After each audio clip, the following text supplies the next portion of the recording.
Good afternoon. We're live. It is 3:09 Central Standard Time, 9:09 BST in the UK. This is the Nomad Tech Project with Sam and Joe coming to you live on a Sunday afternoon, evening if you're in the UK, and if you're in Philippines, I guess it might even be tomorrow. Who knows? I don't know. I don't think we have any Philippine guests that stream or listen. Australia, future. Australia, yep. There you go. New Zealanders, maybe. Anyway. Yeah.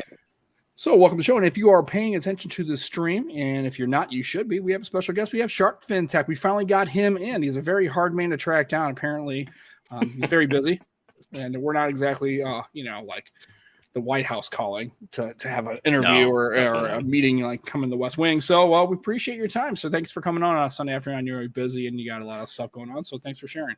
No, I'm absolutely thrilled to be here, Sam and Joe, and I've known you, Sam, for I think at least 2 or 3 years. From the Fantastic Five and other tech YouTube friends of ours, right? Stream different channels with their streams, and it's a pleasure to meet Joe. I've been on the I've seen a number of I think I've seen most of these podcasts so far you guys have done. So very happy to be here, and it's cool stuff.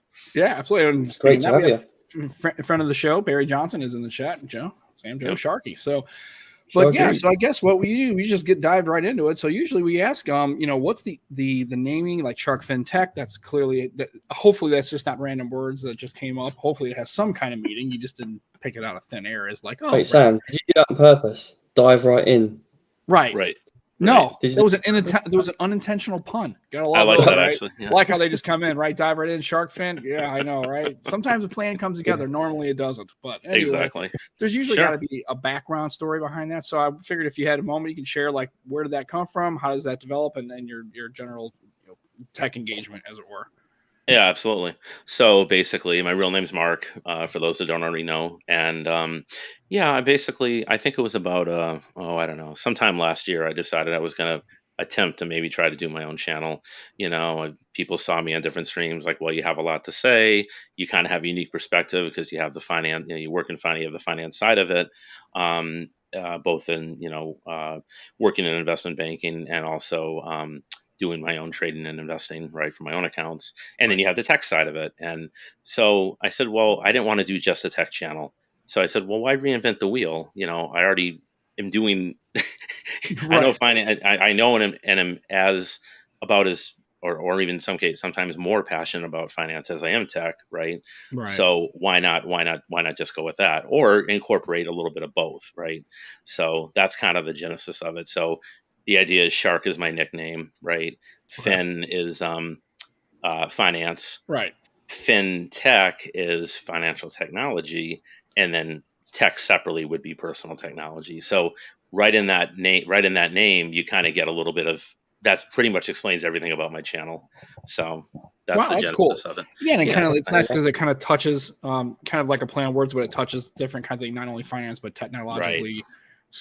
Obviously that's how it is now, right? Everything is financial, even the financial sector. Although one could argue that of all the sectors, that would probably be the one that would be the slowest to adopt. I think it's just mostly because of financial engagement, but also scale. There's a lot of stuff going on. I think people don't really realize how large, especially if you're talking about, federal financial accounting and then like private personal accounting. Now you've got crypto and you've got all these other, it's very omni-channel. And so, it's kind of one of those things where it would be it would expect that would be the laggier of the tech adopters. Although you'd be surprised, though, that's where, because it's money, because it's advantageous and it's lucrative, that's where all the theft and all the other kinds of, like, if you're gonna get into data and you're gonna get into stealing money, that would be the place to go. So it's kind of unfortunate that there's that weirdness about they don't exactly have all the tech, but they need to have the tech because they have to defend against attacks and also be able to track everything. We're not writing things down in ledgers anymore. Like probably when you started in school and I did, people didn't have computers. There were ledgers and punch cards and all those kinds of things. Yeah. Well, it's actually interesting. And I don't know if I've told you this part, Sam, or Joe, for that matter, of course, just meeting you. I hated all this stuff when I was a kid. If we want to go back, just to backtrack a little Oh, bit without absolutely. Yeah, please. doing my whole life story, but I loathed it. My dad, I remember back with my brother and I, my parents would be sitting, eating dinner, watching TV, NBC, ABC, whatever, and they have the nightly news, right? Mhm. And we'd be patient for most of it. You want to hear what's going on in the world, right? But then you get to the stock. Well, the Dow Jones was up, 80 points today, or the whatever was down, and like, can you just change a channel? And if not, can we be excused? We Right. just, I hated math, guys. I hated anything to do with stock market or finance. I just didn't see the value in it. I mean, I Right. guess for lack of a better word, I think I just never really liked math back then. I think I Right. was a little bit, and like a lot of people, it's a defense mechanism, right? I think I was a little bit intimidated by it because I wasn't good at it, right? Right. So Exactly. you see how things kind of go hand in hand, right? It kind of builds on it, snowballs on itself.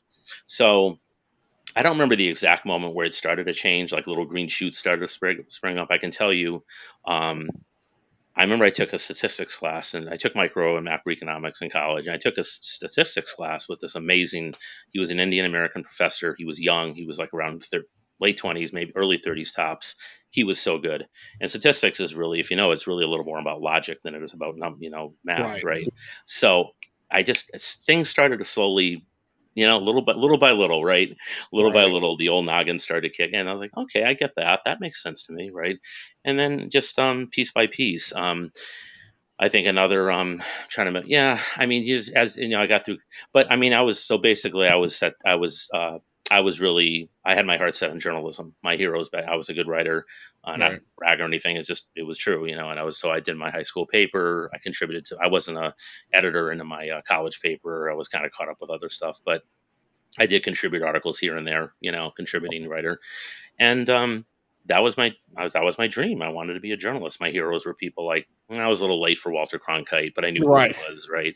But I mean, people like even Peter Jennings. I mean, certainly going back to people like Edward R. Murrow and the great writer H.L. Mencken. You study these people in Right. college, right? When you're in journalism school, these like the late great Jimmy Breslin, great. I don't know if you ever heard of him, Joe. He was a columnist. Just died a couple years ago, actually, about 90. Yeah, he was a columnist for the New York Daily News. Really, really good, really cool guy and great writer.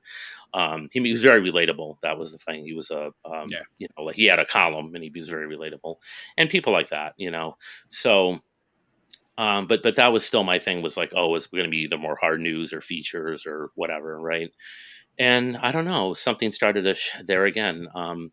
I think after, yeah, so after I got out, ironically, I couldn't, it was kind of the height of, it was a recession in the early 90s, about, 30 Right. years ago in Massachusetts, where I'm from Western Massachusetts. I'm not from New Jersey originally. It was a bit of a recession. I couldn't get I had a couple interviews in Boston, didn't work. Nothing really worked out, nothing Right. locally in my Western Mass. So the next big Mecca was New York. So that's how I kind of wound up down here. Right. So I started with a small financial public relations wire service. That was just very basic, editing press releases but it was Business Wire, which is now owned by Warren Buffett of Berkshire Hathaway. Go Right. figure. Right? It's kind of funny how things come full Yeah. circle, right? Yeah. You just probably tie together in the You back end. start So to yeah. see a pattern a little bit, right. Right.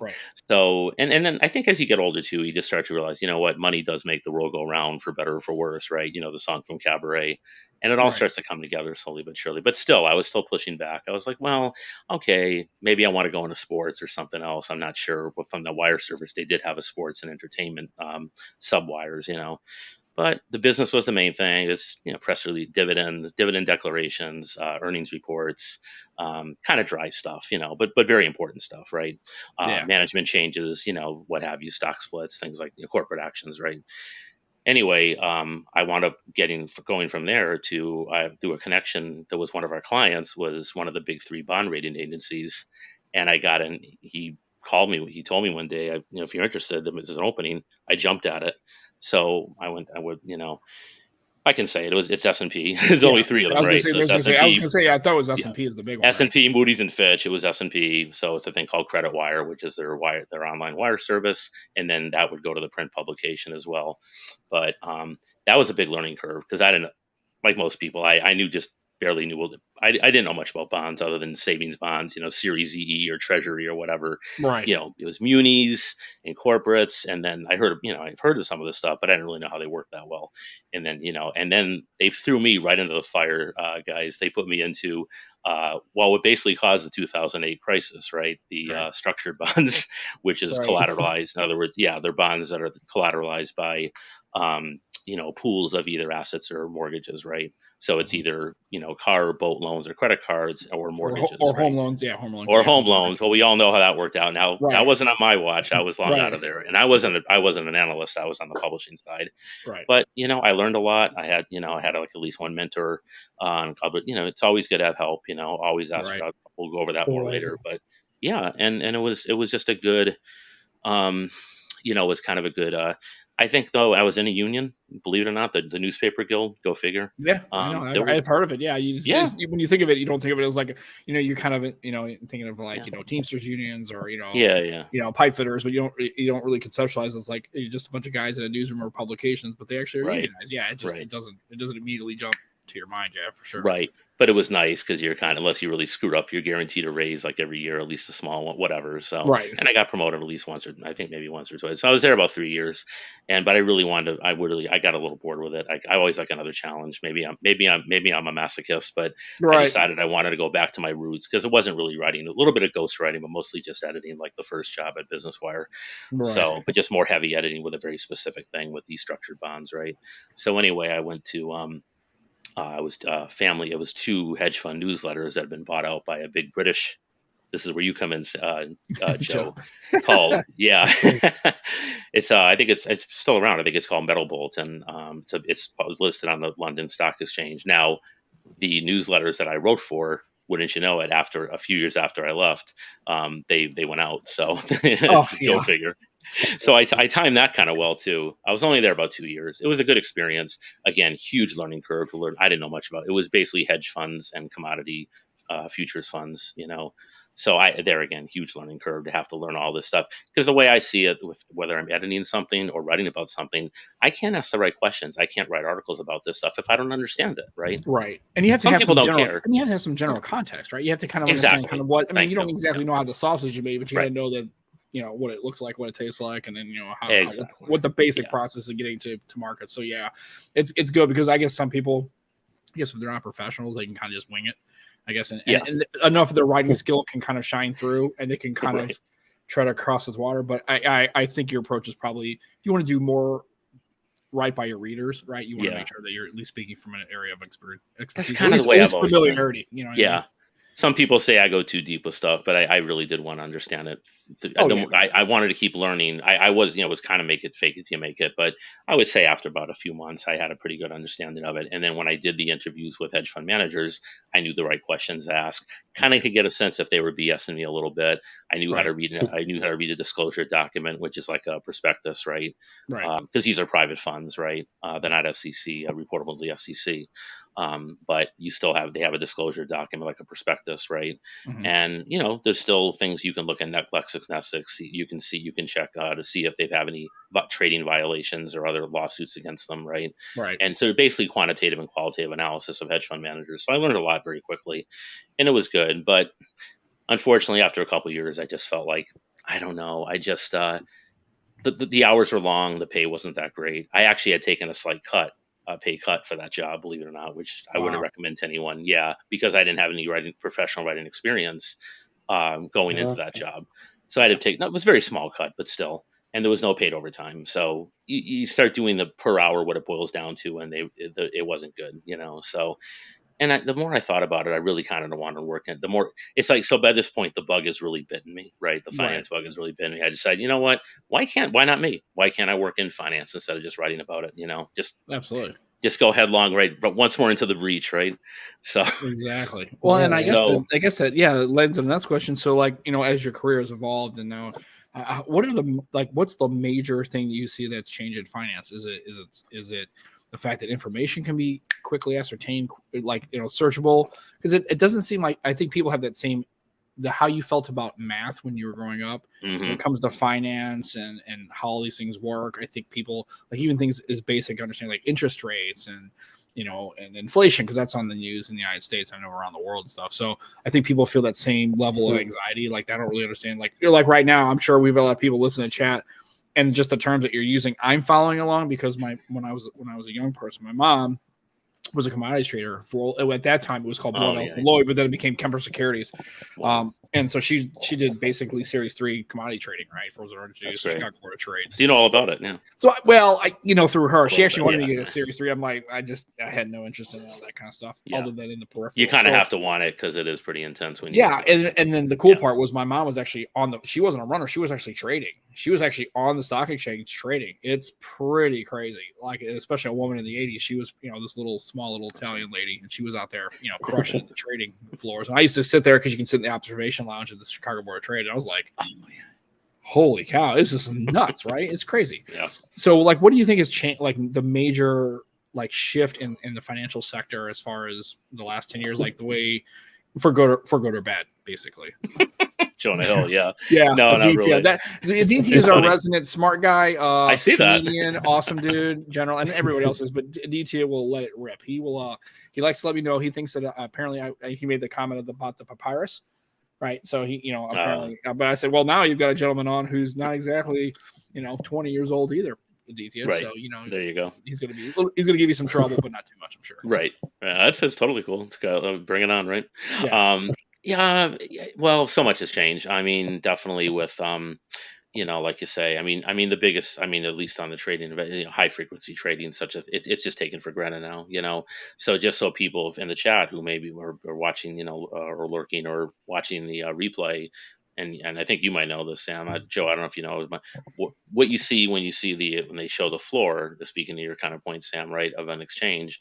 Like CNBC, Bloomberg, whatever news, they'll show like a trading floor of like the NYSE, the New York Stock Exchange, or the Nasdaq, and especially the NYSE with the or it could be commodities, right? But what you see there is, like, think of it as an iceberg, Mm-hmm. that hit the Titanic, right? So this much of the iceberg is above the water, and the rest is down here, right? So that's kind of what it is. What you're seeing on TV, that's kind of just for show for the most part. That's maybe 10% of all, maybe a little more, maybe 10, 15, 20% of all trading, right? And most of it happens behind the scenes. It's all electronic, high frequency trading. Originally, it was the NASDAQ was the big electronic exchange, right? Right. But now so much of it gets just routed through algorithms, through supercomputers, and it's all about speed. If I can beat you, Joe, or you, Sam, by 1/2 of 1 second to a trade, I get a better price, right? So like they, in a sense, what they call front running, right? Yeah. So that's what it is. They're all competing with each other to get these trades in, whether they're buys or sells, right? So it's actually, that's interesting. And my specific thing. So what I do is actually it's kind of considered more like back office, cost basis, which is part of tax reporting. Tax reporting is part of general client reporting, which would be like client statements, glossary. This is like how they name a security. Some people call it security master. Trade confirmations, which, like the 1099, is a legal requirement, right? So these are all tax. So basically, all that's client reporting. So my specialty has been tax reporting, and specifically cost basis. So cost basis is just what you paid for a stock, bond, option, mutual fund, whatever, right? ETF. It can also, by the way, apply to other things like gold or commodities, right? Or real estate or anything, right? So you need the cost basis against your proceeds when you sell something to determine your gain loss. That's important to do your taxes if you want to itemize your deductions, right? So that's where we come in. So it's a 1099-B is now starting in 2010 when Obama passed it, and starting tax year 2011, all brokerage firms in the U.S. are required to submit cost basis, client cost basis, to the IRS when the client sells a position, right? It was staggered. It was done in stages, but that's what it is. Most of them now are what they call covered, meaning they are required to be reported. Right. So yeah, and it's so it's a 1099-B that trickles down. It stems to the what is it? Form 1040 Schedule D, which is your realized gains and losses. So it's actually pretty important. It's probably going to bore a few people, but I actually kind of find it halfway interesting. So there, like you say, the bug is totally 100% bit me. Right, and the problem is, like, and again, remember, we have people who are who listen to the show and are in the chat and this is all American U.S. based tax code, right? So this is all those numbers 1099. I know what they are, like a schedule 99, and you've got to right. And then you've got to get now your 1040. It used to be a 1040 long form, then it was 1040A and an easy, which I don't even think they have you got these it now. But yeah, it's not. Yeah, when we're talking about those trading, is that more like people like on Ameritrade, or they're like day traders, or the people is that like where everybody, like I'm sure and then like I said, and now speed, because now it wasn't before you would have to be watching the markets, watching the board, seeing the trend. Call your broker, call a runner on the floor. They'd have to write out the order, and they have to run it to a trader, and they have to go, right? So now, because of technology and all that kind of stuff, now those things, you've almost eliminated phone. I mean, I remember my mom they were like I'm not telling you, it looked like a war room. It was like a pole that had 70 like phones, like old, and I'm talking cool ones. Oh, like I've seen those pictures, with the push buttons on them, like and then you have to lift it up, and you would have runners. That's how my dad and my stepdad and my mom actually met. He was a runner for another brokerage firm. Wow, that's great. Funny story. So cool. they would take an order, they would literally hold it, and they would write down on a piece of paper 400 or whatever, and they would like literally have a handful, and they would like when they called them runners, that's what they did. They would physically run from the trading board all the way to the pit, and they would get their guy and he'd throw him the piece of paper, would wad it up and throw the piece of paper, and the guy would use hand sync. I remember watching it. It was just like, I mean, I was a kid being fascinated by it. Yeah, but it now, is halfway. Yeah, and that still does happen. But now, like I said, most of the majority. Well, they have open outcry in Chicago, I think, to your point, to a degree, right? But still, a lot of it, once it goes from there, it's all electronic, right? So so that's the digital world we live in, exactly. Right. So what's changed on specifically, like in the kind of world, the sub world that I'm in within that world, unfortunately, I think, well, again, you have to roll with the punch, right? But what we've seen is a lot of consolidation, mergers and acquisitions, and we see a lot of outsourcing, right? Because they can hire 2 or 3 people in another country. Could be India, could be the Philippines. Nothing against them. Some of them are incredibly smart people. Some of them can run. Some of these young guys can run rings around me in Excel, right? I'm no Excel whiz. Right. I know what I know, but that's not really my specialty, So I'm not writing formulas or macros, let alone algorithms, coding. Right. Exactly.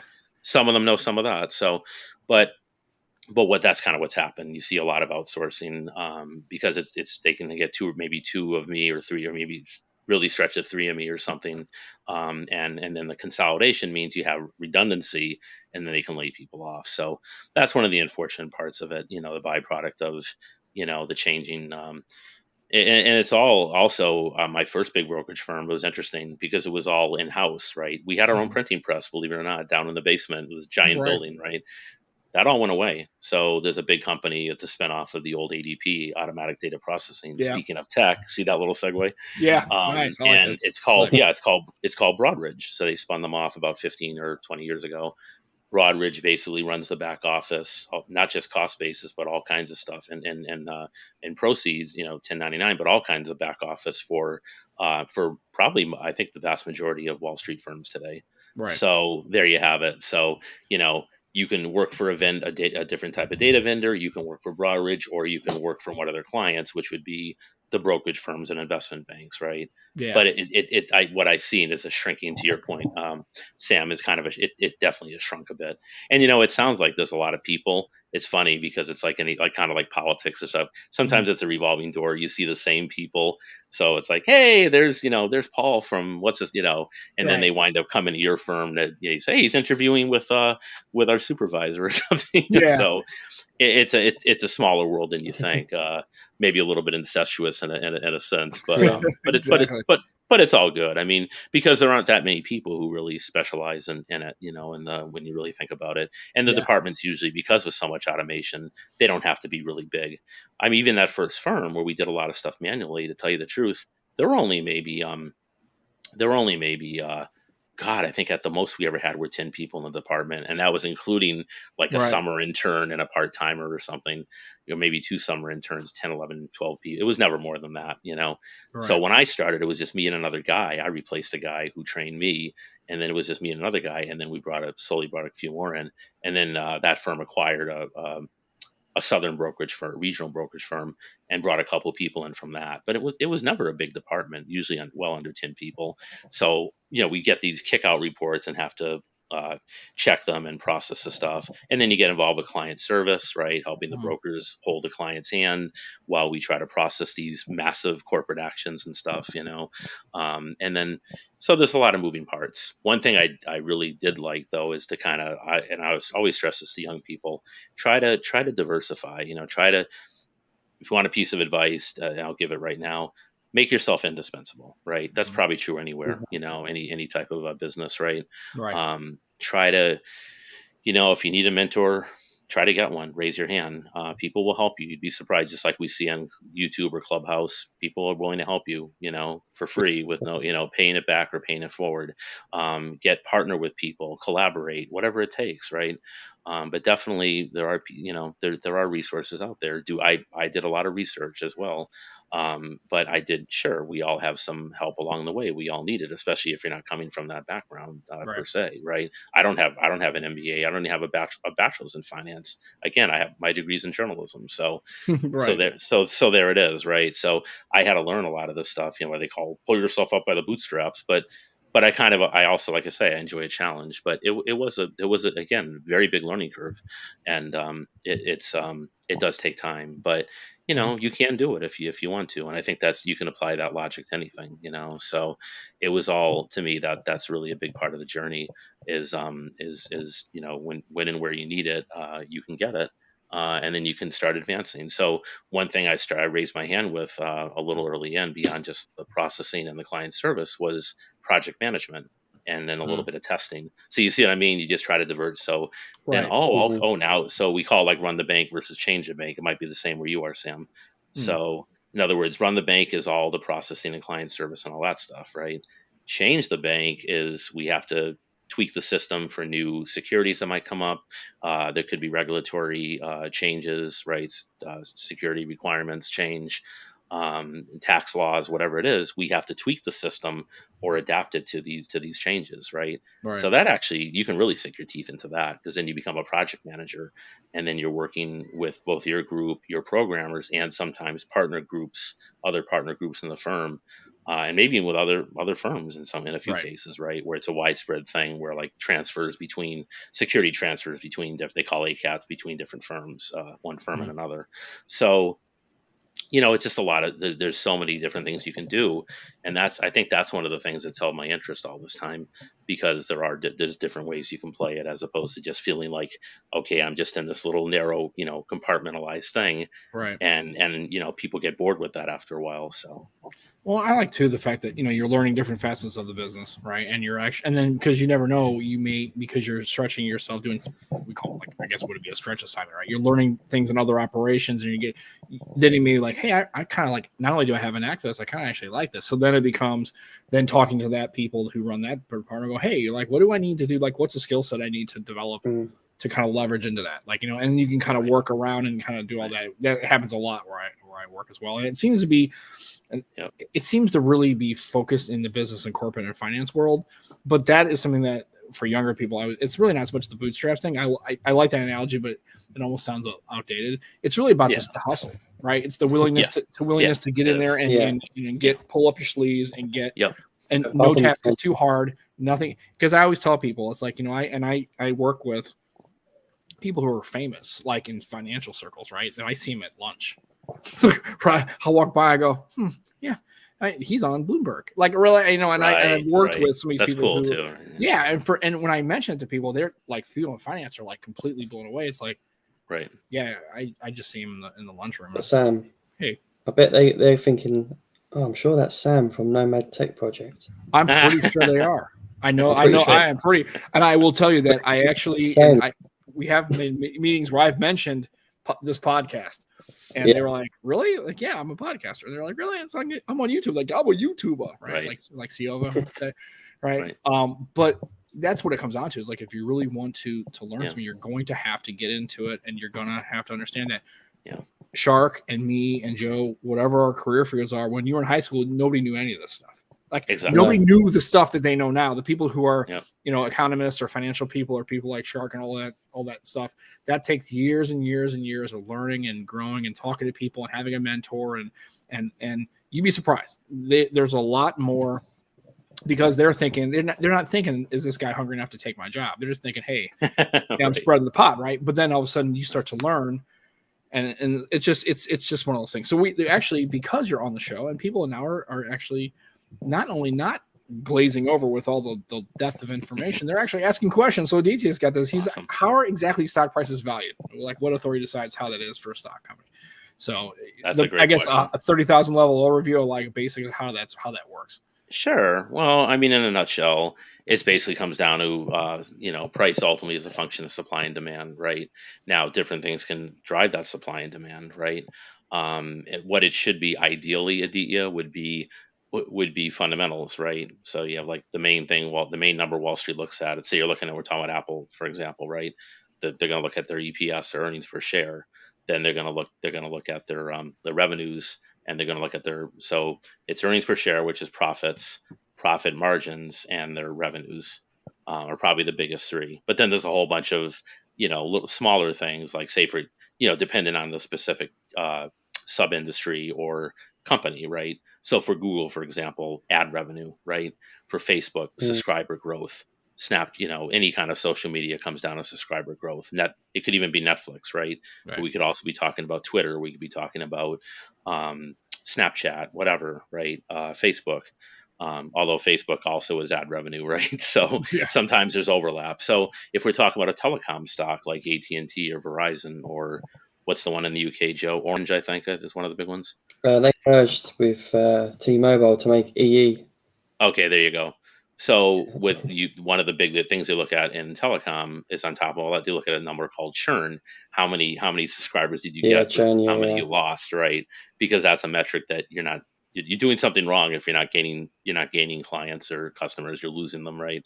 So a certain amount of churn is baked in the cake, but if you're over the expected numbers, so typically, when a company beats these kind of numbers, right, the stock is rewarded. It usually always overreacts. You've seen it, Sam, right? Right.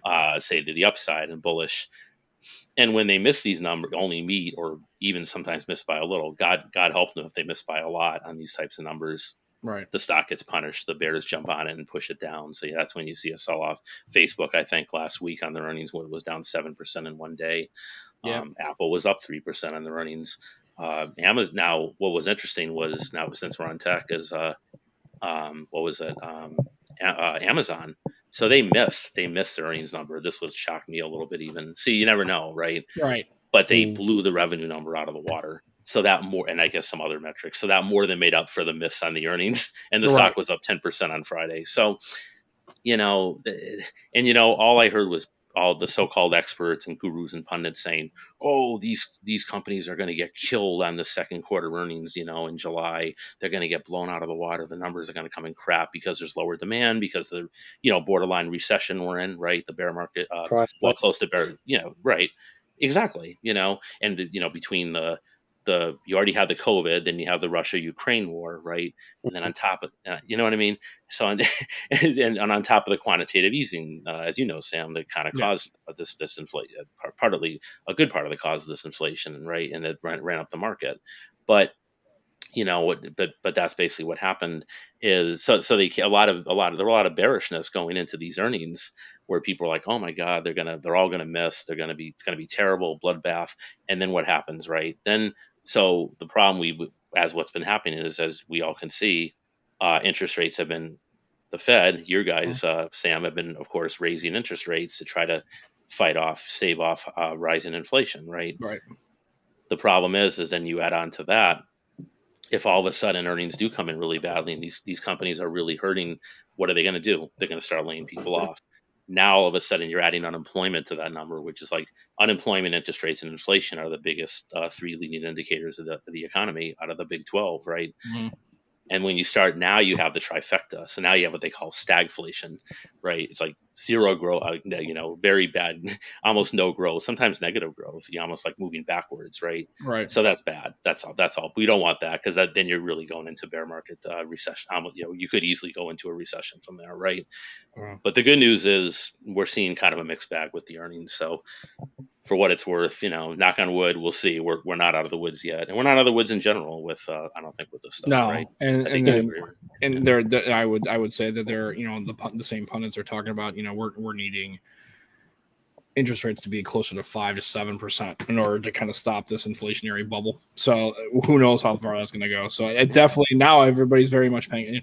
They always paid attention to it, but now people are very much paying attention to FOMC and making sure that they're doing what they're supposed to do as far as. Yeah. But I expect that every meeting there's going to be a rate increase of basis points of how much and however, who knows. But right. And then having to wait to see how that. Because there's a lag in that economic system, right? So it's going to take a while for that to show up. Are we having an impact? So, right. Yeah, there's the problem with finance. I guess the beauty of it and the draw for people like yourself and they're kind of in these kind of situations is it's not a 100% science, right? It's like the practice of finance, right? And there's so many variables and metrics, and then you get the stock price. You can talk about shorting stocks, and you start getting into all these other variables that just make and then when you got literally thousands of moving parts, that's why punditry kind of almost is comical, because like I said, you've got people who are clearly knowledgeable, clearly educated, and they miss big time. Exactly. Sports people do all the time, right? Exactly. How about we haven't even talked about weathermen and weatherwomen? How often do they get it wrong? They can't even get tomorrow's forecast right, let alone a week from now, right? So this a day. Storm tracker 4,000. Right. Doppler radar 9,000, and it's like crap. It could rain. Just stick your hat out the window and look. That's fine. You'll see. Yeah, stick your finger in the air, or if you have arthritis, maybe you can feel it or whatever it is, right? And I want to say hi to Jewel. Jewel's in the chat. So I know that she. I got to meet her on a Clubhouse. And fantastic. I mean, folks, if you aren't paying attention, look up her content. She made an entire documentary with an iPhone. It's fantastic, and she has great interviews with all sorts of people. So check out her channel. She's pretty awesome. Cool. Fantastic chat. Very. Violin, who knew, right? I mean, the funny, like Mark's, everybody starts out in this thing, and then like I become this guy, and I want to be a journalist, and I became like a pipe fitter, and then it's like how funny how things kind of happen. So it's true though, yeah. And then there's another question. Is the market currently primed for another 2008 stock crash? Bubble seems to be bigger. Well, I would actually say no. Again, who knows? To Sam's point, but I don't think we're seeing that, but. But yeah, who knows? Yeah, we don't know for sure. Knows, yeah. The problem with 2008 was it was the subprime, mortgages, those loans that backing those bonds that were basically worth. It was a giant house of cards that just came tumbling down, right? And that collapse triggered the stock market collapse. So a Wall Street thing, and then that triggered a recession, became a Main Street thing, right? So yeah, I don't. But again, you're right, Sam. I mean, we. None of us really have the crystal ball to know for sure. Right. And if you did, you'd be making Elon Musk style money, because then there you go. Exactly. You have total control over it if you knew exactly what was going to happen all the time. Yeah. The DTS file looks like, so is it normal for an established company stock prices to drop initially when they diversify their offerings? Because they technically be diversifying profits into developing new infrastructure. That's actually a good question. I don't know that that's always true. Right. I mean, you look at just an easy example of one we all know and love, or maybe not so much love. You look at Apple, and actually they've been starting to diversify more into their services, right? Mm-hmm. Which is smart, because that's a recurring monthly revenue stream or whatever, right? You pay for Apple TV or whatever it is, and you just have to keep paying it. It comes right out of your checking account or whatever, credit card. Right. And as opposed to, maybe you'll buy an iPhone or a new Mac this year, or maybe you won't. Maybe because things aren't so good, you'll wait until next year, right? But when you have it every month, you want that Apple TV or whatever, you do. So that is looked at as a good thing, generally speaking, by tech analysts on Wall Street. A load of forecasting. You don't. Yeah. What is it? Sorry. Load of forecasting as well. Like that's going to earn this in the future. Well, I Yeah. think the idea is that you don't want to be a one-trick pony, right? No. I think if anything, that can be, yeah, and Apple for a long time, right, more or less was a one-trick pony. I mean, it's still Yeah. the iPhone is still by far their biggest, revenue and profit drivers as one single thing, right? Right. But they are getting more into services and other things now, which I think is to their credit and smart again, because just keep getting. That's how Microsoft made a whole thing of it, right? We know. I Mm. know you're a Windows guy, Sam, and that's literally what I- that was a secret sauce that Bill Gates had that for all Steve Jobs's brilliance didn't have, right? He saw the forest for the trees. He said it's not about the hardware, it's about the software. Right. So get that Windows software, which is based on the Mac GUI, which to be fair, we know the story, right? Mac got Right. it from Xerox PARC, right? But to get it on as many machines as possible. Don't make the hardware, just license the software, right? Right. And for that reason, to this day, I mean, correct me if I'm wrong, I think Windows is running something like still 80% or roughly of the world's compute. Some version of Windows, Mm. 80% Right. roughly of the world's computers. And then we're not even talking about like government and financial sectors, which is Yeah. practically still, I would say that number is north of 95%. I mean, Okay, and then, there like you you said, go. and, Yeah. and where and in my experience, when it comes to like government, um, unless you're doing, like I said, if you're doing publication, sure, but nobody, I mean, servers aren't all the infrastructure that runs all these things and all the systems that go against it's still Windows. And if you talk to people who are in development, they'll tell you that, yeah, it's nice to have a Mac, but I wouldn't want it at work. Yeah. And Well, it just be well, and maybe it's just because of this lodging, but you'll have to basically completely transform.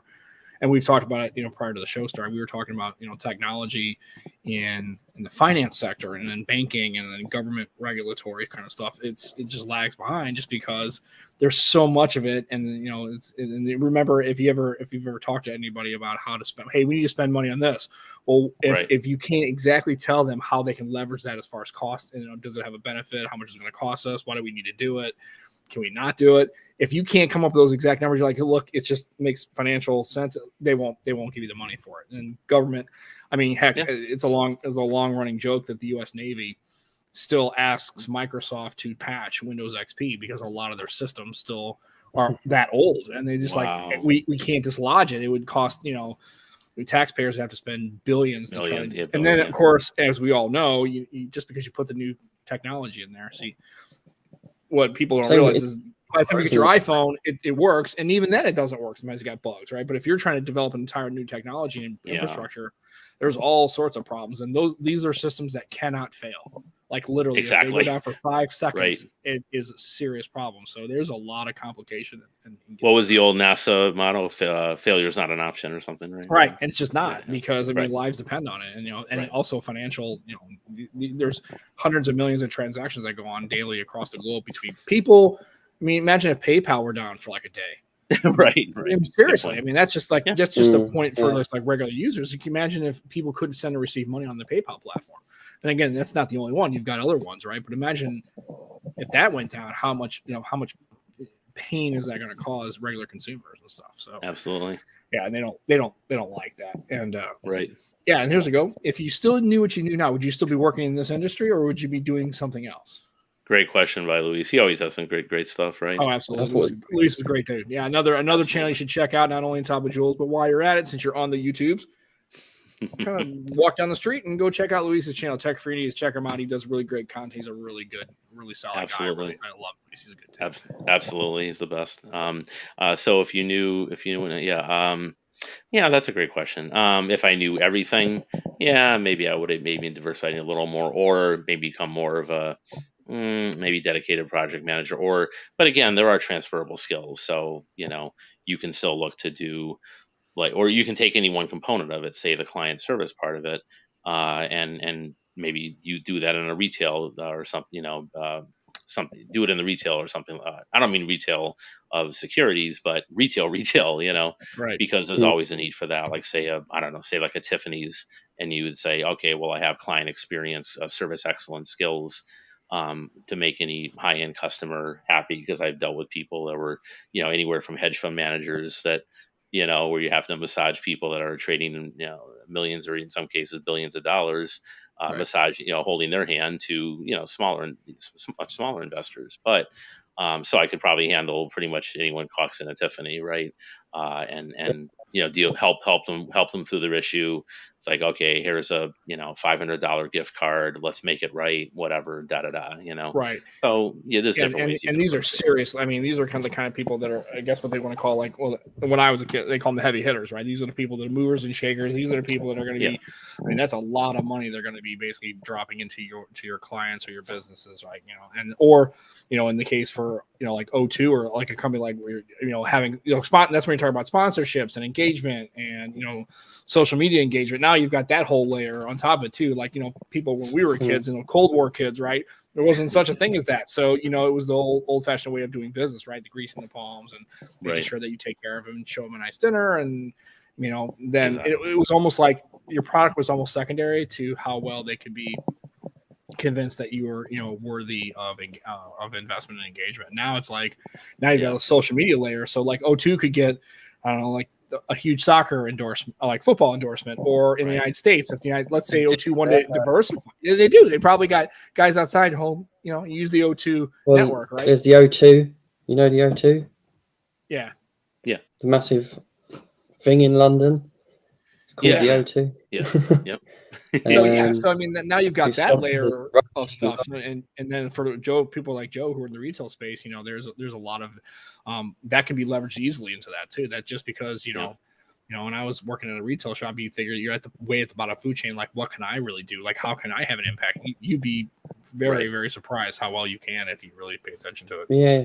Absolutely. Again, it's about project management. If you can manage a project in finance, you could do it in retail. You could do it in some other, because it's flow charts, it's hitting milestones, it's working with, different groups to make the whole, make everything come together, meet those milestones and move the flow chart forward. Right. So it may be different. It's different types of, it's not the same exact variables, but it's all ultimately the same goal. Right. So. Yeah, if that makes sense. Yeah. So hitting realistic targets. Yeah, exactly. And sometimes just even shooting for stuff that you can't achieve, just to kind of get it out there. And and sometimes it's like, because sometimes you have to, unfortunately, with project management, you have RFPs and RFAs and all that kind of stuff. You got to bring them in just to see kind of what the scoring is and to see, is this going to work? And then that's when you start to look at the actual program. You look at the project. You go like. And it's constantly leveraging other assets, trying to get other people to be wanted, but eventually having to come a point where you have a discovery phase and you've got to figure out, okay, is this going to work? Like or is it just like, hopefully you don't get all the way down the path and spend lots of money and time and resources and realize it's still not going to work. Hopefully the whole point is to try to catch it early where you don't have impact, then because if you're not buying that, you still got to go out and do something else. You either got to leverage existing infrastructure, or you've got to still look for either a COTS program or something to get into. So, yeah, I see. I don't work in that world. I just see that world a lot because honestly, and this is where Shark and I would differ. Project management has it's like math when he was a kid. It's like I have no interest in any of it. It's just I watch those people. Really hard workers and really sometimes it's almost like it seems like a crapshoot. It's like you it can be a hassle. Don't get me wrong. And then also you got to deal with all sorts of different inputs, right? Different outside your company. So then you got to coordinate all those, and if they don't show up, then you can't. No, because if there's like 4 different groups you're dealing with, and one of them drops the ball, that could delay the project because they're going to miss that. You're going to miss that deadline, that milestone. So then that could like Joe. And so then upper management, then you start ticking off middle and upper management, and they're like, "What's going on here, guys? Get it together." So. Yeah, Joe. Like when Joe was a kid, he's like, they had a project. He had to work in school, like do a science project. And Joe's like the only one doing it. Like the other 3 lackeys are like, "Look here, mates, you guys help me out." And it's funny. I saw a shirt. It's like a historical tee, and it's that picture of Thomas Jefferson, and underneath it says, "Oh crap, that's due tomorrow," and it says July 3rd, 1776. It's kind of funny, right? That's great. Yeah, it's kind of a joke like that, but yeah, so Joe, I guess we're going to ask.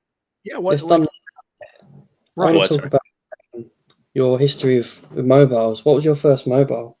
Oh God, great question, Joe. I think it was one of those Nokia clunkers, right? Remember the bricks? Yeah. It was 3310s or whatever it was. Oh, we thought it was great at 1997, whatever it was. We thought it was the cat's meow. It was like, oh well, hey. But of course, it's a joke compared to today's.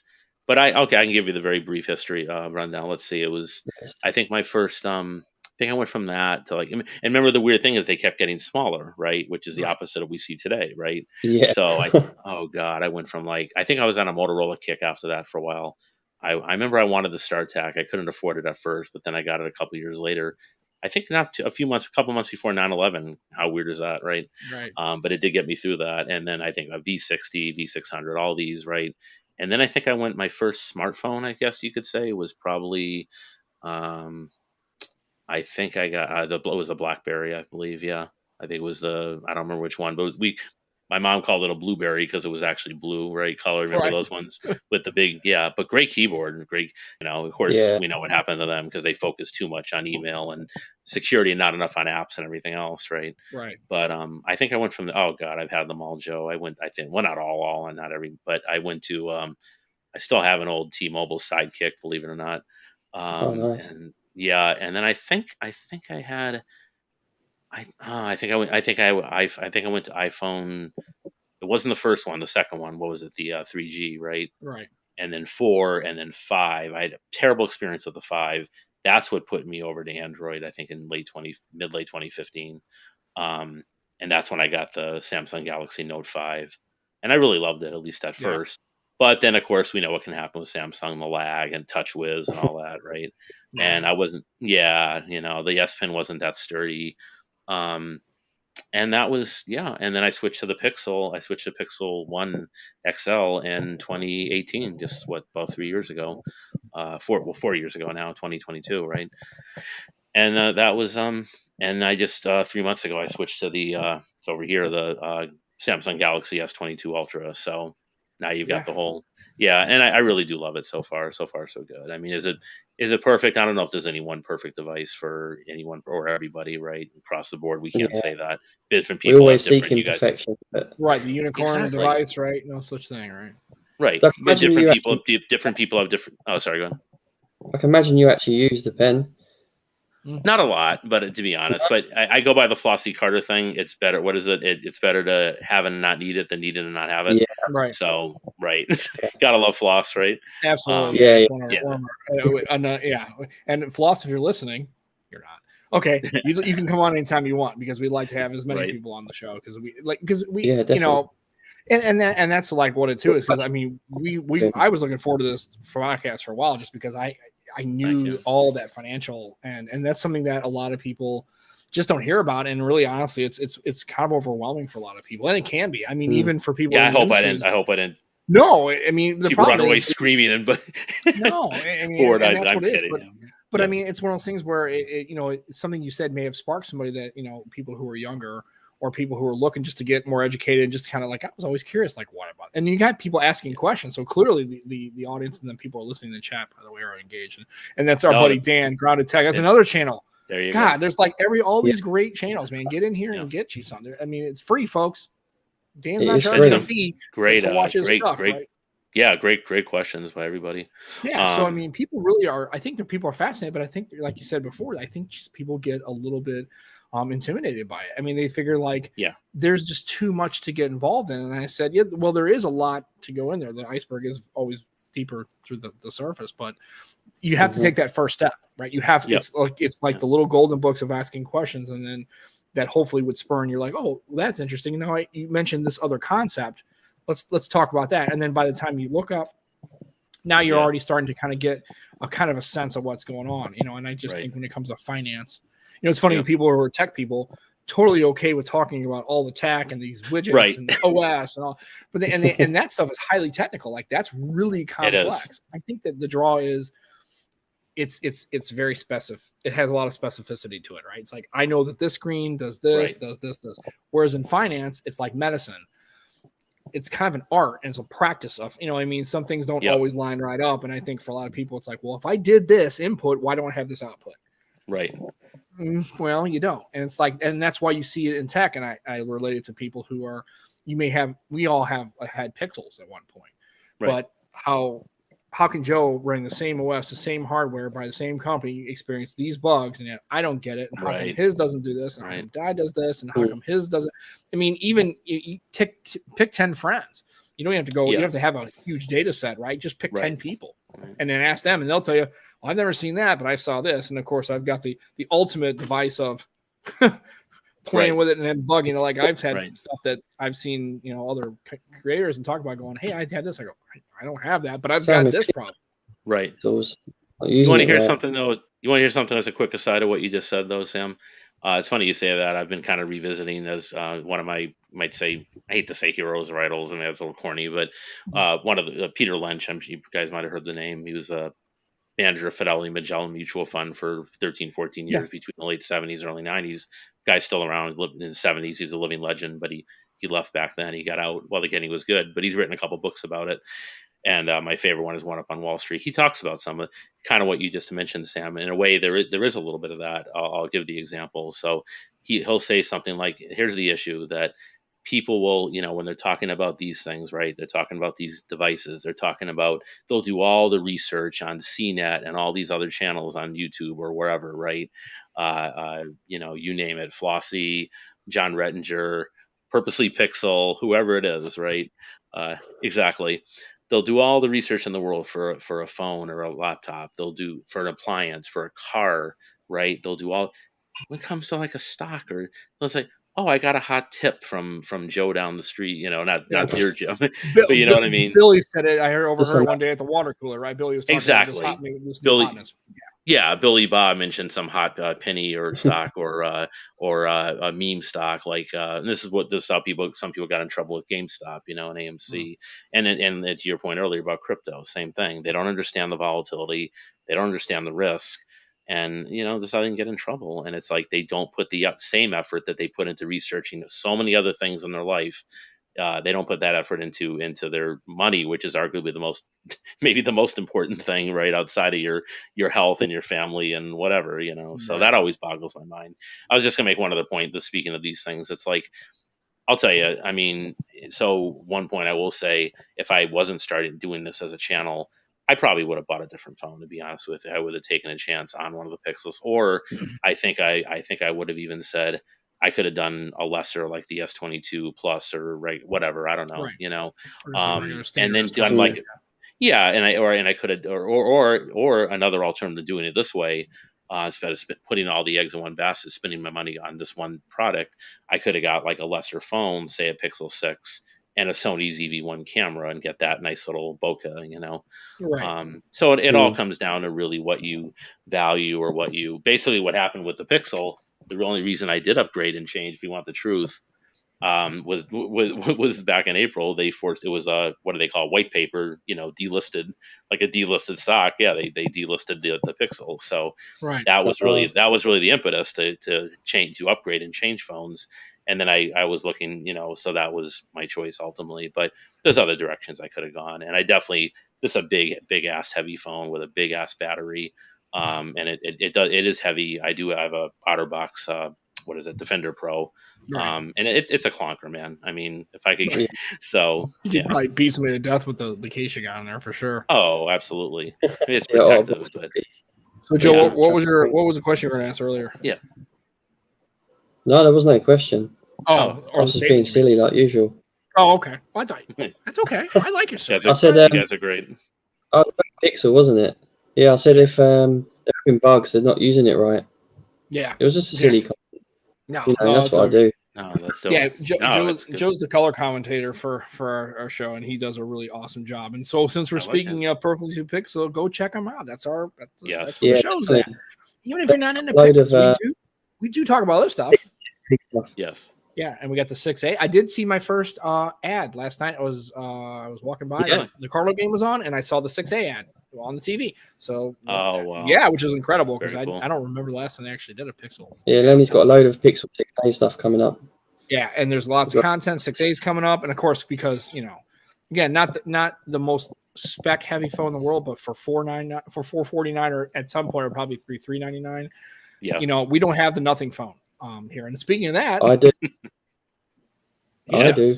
What? Oh, wow. Oh, we got to see that. But then the funny thing is, because he's so busy, he couldn't even get into it. Like me, I would I don't care unless the sky's falling down. If I would have brought the thing home, I'd have been unboxing it, ripping stuff out. Like, ooh, I should have done it here. Right, you should have just unboxed it on here. Right. I should have. I have AT&T. No, so you can make a video of it, Joe.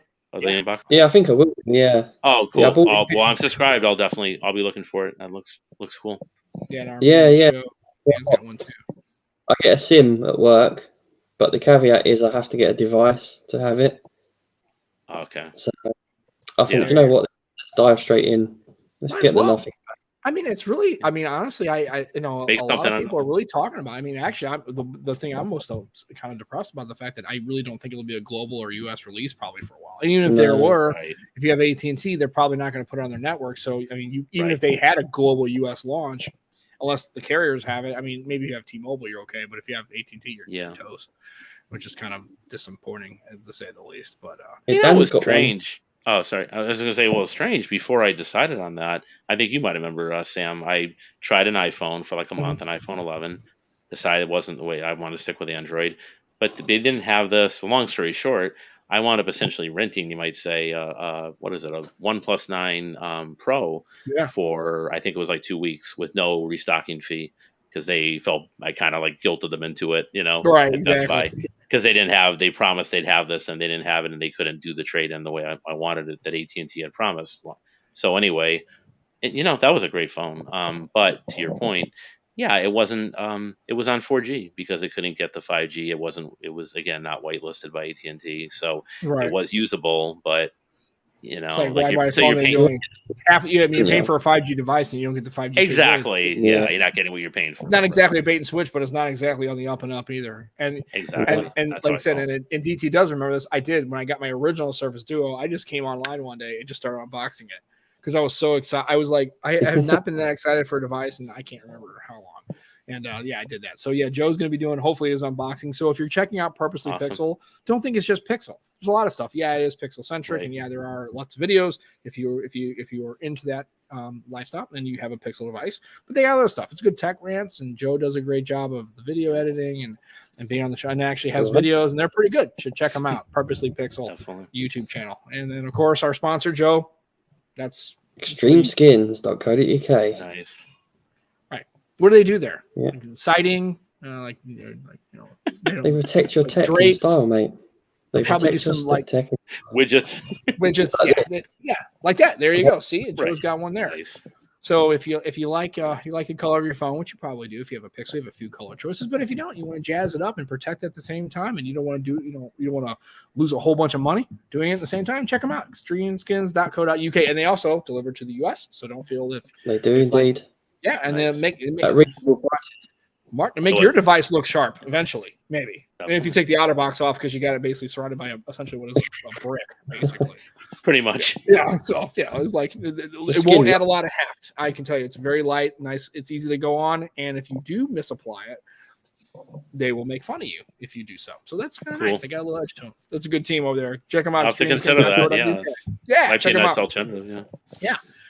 So we are at the 1 hour mark, and I have to say I've been looking forward to this chat because I knew it wasn't just going to be phone based and all that kind of stuff. And we actually have talked a bunch, like I said, for years and years, and actually now we're meeting face to face. So it's more of a pleasure to actually to meet you in person. And like I said, you're always welcome. Yeah, welcome to come on the show anytime, and we could talk because usually we talk about food and sport and all kinds of other stuff. So usually, unfortunately, when you have people on, they talk about their interest, and by the time you look up, you're at the 1 hour mark. So we don't want to miss that because I'm sure you have a regular life and you probably have food stories, especially if you're in the Boston and grew up in that kind of Massachusetts East Coast kind of thing. There's a lot of good food choices in that area. I went to Boston, not so much barbecue and pizza.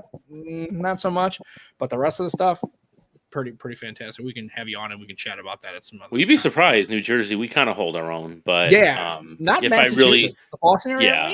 That's okay. Lean. But if I really want diversity, I go into Manhattan, of course. That's come on now, really seriously. And especially if you want to do it 3:30 in the morning, and you're just like, I'm gonna go get a slice and head across.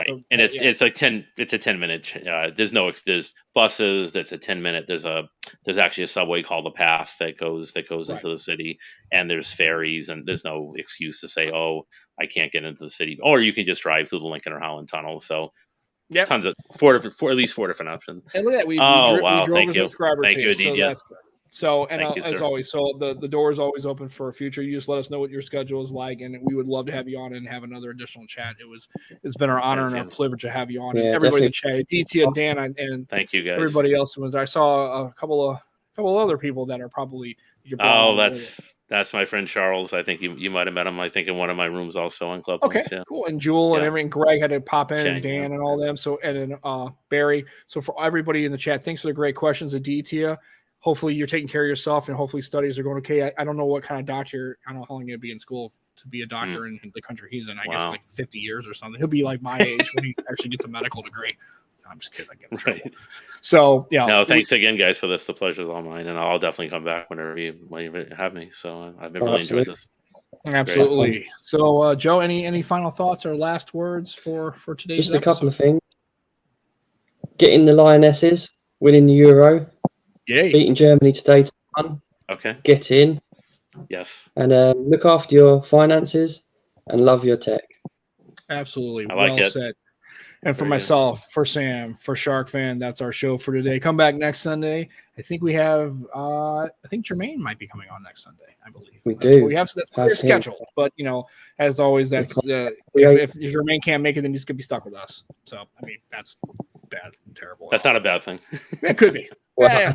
Our channel knows us. I mean, you're brand new to our show in this format. They know we ain't about it. We're kind of lame, so that's okay. But we don't care. We do it for the love of the game and for their comments and engagement. We love our fans, and we'll be back next Sunday about 3:00. And if it's a little late, that's pretty much par for the course for us. We're okay with it. So take care of yourselves. Have a good week. Stay hydrated. Stay engaged with all your things, and make sure you check us out, and also check out all the people in the chat for Jermaine and Dan and all them, and Shark's channel, Jewel, Tech for Your Knees. Check them out, give them some love, watch their content. They're doing it because they like doing. They're really, really good people. So that'll be it. Take care of yourselves. See you next week. Goodbye, bye, everybody. Bye, guys.